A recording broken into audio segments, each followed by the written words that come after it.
The first is that based on the federal guidance announced by the President yesterday, we will be extending our stay-at-home order for all Tulsans through April 30th in keeping with those federal guidelines. We've also had a lot of calls over the last several days to the police department about people not physically distancing in gas stations or at other essential businesses. I would ask two things. One, a little grace for all Tulsans. This is an unprecedented thing for us to be doing, and it requires time, unfortunately. We saw that with our restaurant order, and this is several 100,000 people more than were impacted by that. But for the folks who aren't taking it seriously, I would ask that they listen to the experts and listen to people like Dr. Dart, whose job is to protect you. And I'm getting a lot of questions about, why can't we play golf? Why can't we play tennis? Why can't we have a farmer's market? This order is in place to protect the lives of Tulsans. If you don't need to be out for food, for your health, or for essential work, then you should be home. That is the one-sentence explanation of that order. And it is in keeping with guidance that we're receiving from public health experts on what we have to do to protect one another in this event.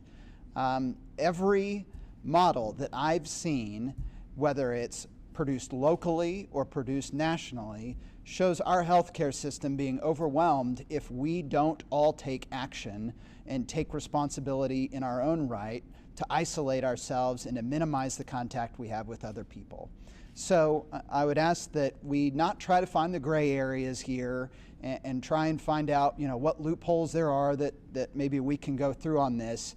And just remember that this isn't in place, this isn't put in place lightly. This is put in place to protect the lives of people you care about in this community. And I would hope that all Tulsans can take it with the level of gravity and seriousness that entails when it comes to protecting lives of people that you love.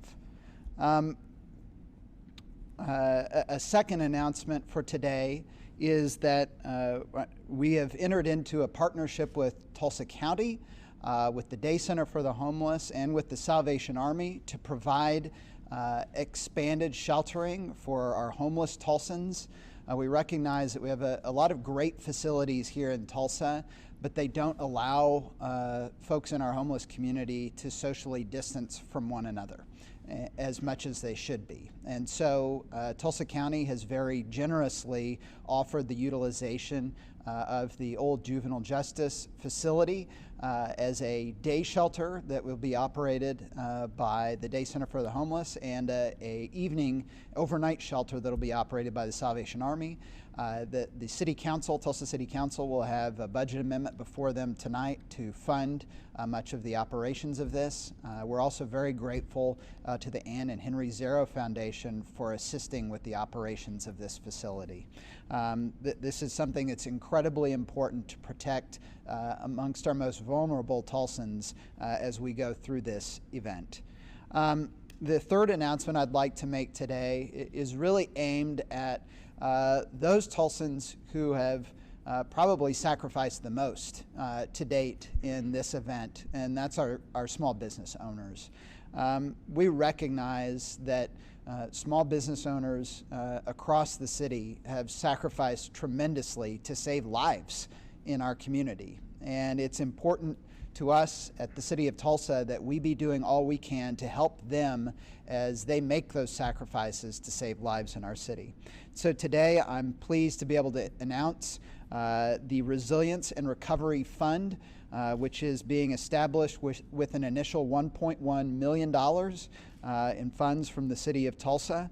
And that will go and be operated by the Tulsa Economic Development Corp. That's a nonprofit locally that has been established for several decades to assist small businesses both in staying here and in growing in Tulsa.